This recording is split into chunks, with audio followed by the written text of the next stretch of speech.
Hello friends, गोटे बहुत बड़ा अपडेट रही OSSTT एग्जाम को लेकिन जहाँकि 2022 अनुष्ठित हबार 2023 कंडक्ट कर 2022 तार नोटिफिकेशन आसला कि जानुआरी 12 रु OSSTT परीक्षा आ गोटे बहुत बड़ा अपडेट सहित रही परीक्षार्थी निज जिले में दे पारे परीक्षा आ 5 रु बोर्ड वेबसाइट रे एडमिट कार्ड अवेलेबल रहिबो। तो देखो कौन रही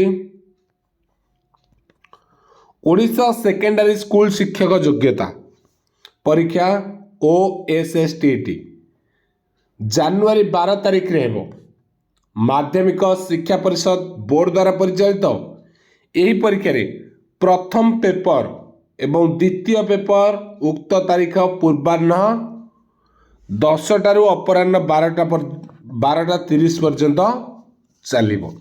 तेबे परीक्षा लगी जानुआरी 5 तारिख रु बोर्ड वेबसाइट रे एडमिट कार्ड उपलब्ध हेबो। परीक्षार्थी माने बोर्ड वेबसाइट रे निज रजिस्ट्रेशन नंबर किंबा ईमेल आईडी द्वारा एडमिट कार्ड डाउनलोड कर परिबे बोली सूचना मिली।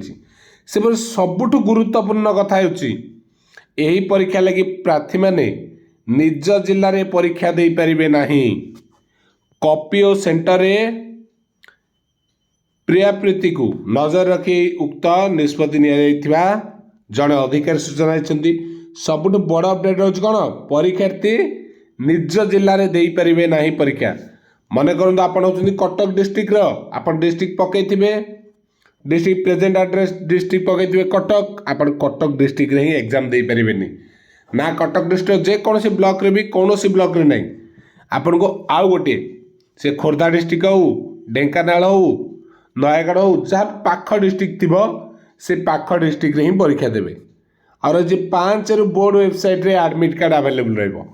तो 5 तारिख रो बोर्ड वेबसाइट रे एडमिट कार्ड अवेलेबल रहिबो जोटा आपण मन डाउनलोड करि परिबे एवं परीक्षा सेंटर से जानी परिबे। तो ये थिला अपडेट। Thank you.